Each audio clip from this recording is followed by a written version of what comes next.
Yeah.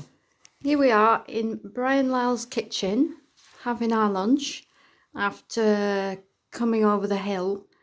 Where have we come over from, Duncan? Gray I can't pronounce it, you see, so I get him to pronounce it. And we've got Mark with us as well. And we're just discussing all the issues that you guys are dealing with at the minute.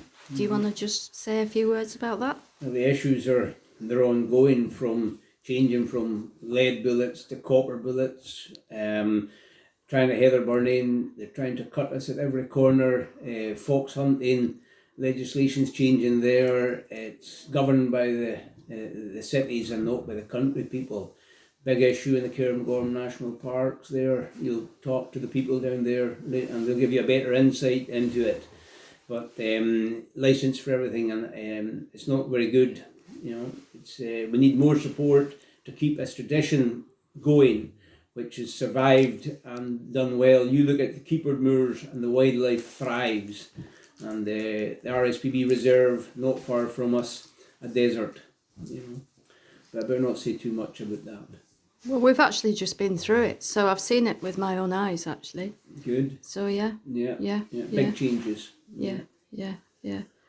And it affects everybody, doesn't it? It affects families, it affects not just the keepers and the stalkers, it affects the families and the communities. Everything like that. When I came here first, there was a railway station with a station master, there was a shop, all within 4 miles of school, and it's all closed now, and we're expected to travel. The support you get for the children for that is less and less. They expect them to get to school without a snowplough, all cutbacks. It's not just the shooting side, it's the whole government at the way things are.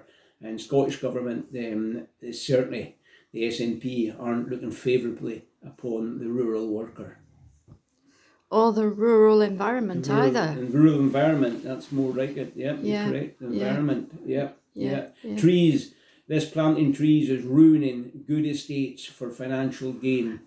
And not from homegrown people too. They're coming from all walks of life, from all corners. Yeah, not so good. And the trees, it's a bit of a misnomer, isn't it? You know, for the carbon capture, because of the peatlands. Exactly.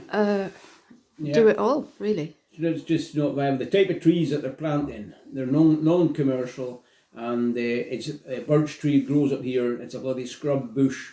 It's not a proper tree. Why aren't they planting? If they dig the peat up, look at the trees that were there and replant those ones. Yeah. See what they get, and it would look totally different.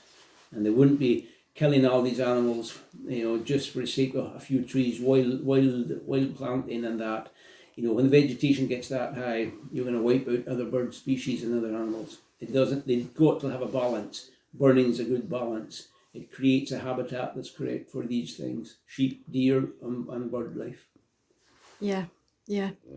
So we've finished our lunch now. I might need another cup of tea before I set off. Yeah. And then where we're going, Brian? Well, we'll leave Baddenloch and we're going to go through Loch Cor, right up through there. Another vacant landowner. You'll see a lot of tree planting done and devoid of wildlife. And then we're going to go right up and meet Andrew Mackay from Dalnessie Estate, just outside Lerg. So you'll have to button yourself down. It'll be a bumpy ride. I'm sure we're up for the challenge, Smarty and I. Yeah. So thank you very much, everybody, and we'll see you in a bit.